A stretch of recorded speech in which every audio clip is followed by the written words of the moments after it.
अस्सलाम वालेकुम व्यूअर्स, उम्मीद करने तुसीं सब खैर खैरियत नाल होवोगे।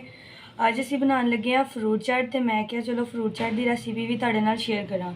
फ्रूट चाट बनाउण वास्ते मैं थोड़े जे फल इत्थे लिते ने। फलां दे विच मैं अंगूर लिते ने, सेब लिते ने, अनार लिते ने ते ए मेरे कोल है पपीता। मैं केले लिते ने हसबे जरूरत, तुहाडी मर्जी है, तुसीं जिन्ना मर्जी फ्रूट ऐड कर सकदे हो। मैं लिते ने अमरूद ते 2 अदद मैं लिते ने नींबू। हुण मैं तुहानूं ये मिक्स करके फ्रूट कटिंग करके मिक्स करके फिर मैं तुहानूं दस्सांगी कि इहदे च केह्ड़े-केह्ड़े मसाले ऐड करने ने।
जे मेरी रेसिपी तुहानूं पसंद आई होए तो ज़्यादा तो ज़्यादा लाइक तो शेयर करियो तो कमेंट्स करना हरगिज़ नहीं भूलना।